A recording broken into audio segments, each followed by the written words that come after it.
Tamim Iqbal bat হাতে এক নির্ভরতার নাম। তামিম ইকবাল খান বাংলাদেশ ক্রিকেটের ইতিহাসে এক অমর নাম, যিনি শুধু একটি ব্যাটসম্যান নন, তিনি এক অনুপ্রেরণা, একটি অধ্যায়।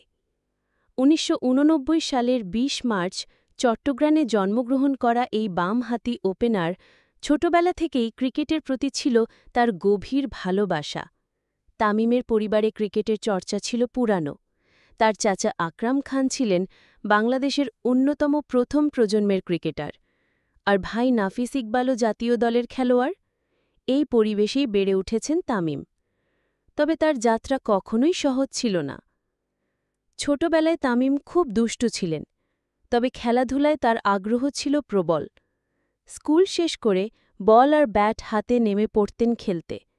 চট্টগ্রামের পিচে ঘণ্টার পর ঘণ্টা অনুশীলন করে নিজেকে তৈরি করতেন। শুরু থেকেই তার ব্যাটিংয়ে ছিল সাহস আর আগ্রাসন। পরিবারের সমর্থন, চাচা আকরাম খানের অভিজ্ঞতা আর নিজের অদম্য ইচ্ছাশক্তির মাধ্যমেই সে এগিয়ে যেতে থাকে ক্রিকেট জগতে। ২০০৭ সালে মাত্র ১৭ বছর বয়সে তামিম যখন জাতীয় দলে ডাক পান, তখন অনেকেই অবাক হয়েছিলেন। কিন্তু অভিষেকেই তিনি প্রমাণ করেন কেন তাকে দলে নেওয়া হয়েছে। বিশ্বকাপে ভারতের বিপক্ষে তার সেই বিখ্যাত ইনিংস ৫১ বলে ৫১ রান, বাংলাদেশ ক্রিকেট ইতিহাসে অন্যতম স্মরণীয় মুহূর্ত। সেই ম্যাচে তার সাহসী ব্যাটিং বাংলাদেশের ক্রিকেটকে যেন এক নতুন দিগন্তে নিয়ে গিয়েছিল। পরবর্তী বছরগুলোতে তামিম নিজেকে দেশের সেরা ওপেনার হিসেবে প্রতিষ্ঠিত করেন। তার ব্যাটে ছিল দৃঢ়তা, কৌশল আর স্টাইল। তিনি ছিলেন একমাত্র বাংলাদেশি ব্যাটসম্যান যিনি ইংল্যান্ডের মাটিতে টেস্ট সিরিজে টানা ২টি সেঞ্চুরি করেছিলেন, ২০১০ সালে লর্ডস ও ওল্ড ট্রাফোর্ডে। তার সেই সেঞ্চুরিগুলো শুধু রান নয়, বরং বাংলাদেশের ক্রিকেট মর্যাদা বাড়িয়েছে আন্তর্জাতিক অঙ্গনে। তামিম ছিলেন এমন একজন যিনি প্রতিপক্ষ যতই শক্তিশালী হোক ভয় পেতেন না। তার ব্যাট কথা বলত যখন বাংলাদেশ চাপে থাকত।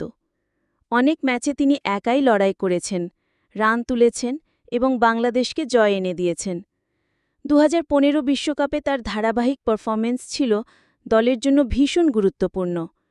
এরপর থেকে তাকে দলে একজন সিনিয়র খেলোয়াড় ও গাইড হিসাবে দেখা যেতে থাকে। ২০১৯ সালে তাকে দায়িত্ব দেওয়া হয় ওয়ানডে দলের অধিনায়ক হিসাবে। এই দায়িত্বও তিনি মাথা উঁচু করে পালন করেন। নেতৃত্বে আসার পর দলের মধ্যে গড়ে তুলেছেন পেশাদারিত্ব ও একাগ্রতার এক নতুন ধারা। তরুণদের পাশে দাঁড়িয়ে তাদের সাহস জুগিয়েছেন, অভিজ্ঞতা ভাগ করে নিয়েছেন। তবে তামিমের জীবন শুধু সফলতার গল্প নয়, রয়েছে সংগ্রামও। ইনজুরি, সমালোচনা, ফর্মহীনতা সবকিছুই তাকে পেছনে টানার চেষ্টা করেছে, কিন্তু প্রতিবারই তিনি ফিরে এসেছেন আরও শক্তভাবে।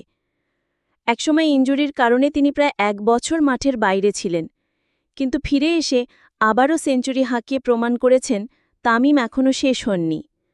২০২৩ সালে হঠাৎ করেই তিনি আন্তর্জাতিক ক্রিকেট থেকে অবসর ঘোষণা করেন, যা বাংলাদেশবাসীকে অবাক করে দেয়। তবে দেশের মানুষের ভালোবাসা, প্রধানমন্ত্রী শেখ হাসিনার আহ্বান এবং দলের প্রতি দায়িত্ববোধ থেকে তিনি সিদ্ধান্ত পাল্টান এবং ফিরে এসে নিজের অবদান আবারও প্রমাণ করেন। যদিও পরে দীর্ঘ কেরিয়ার শেষে তিনি আনুষ্ঠানিকভাবে অবসর নেন, একজন কিংবদন্তির মতো। তার কেরিয়ারে রয়েছে বহু রেকর্ড: সবচেয়ে বেশি রান, সবচেয়ে বেশি সেঞ্চুরি, সবচেয়ে বেশি চার। কিন্তু এর থেকেও বড় কথা, তিনি ছিলেন বাংলাদেশ দলের জন্য এক নির্ভরতার প্রতীক।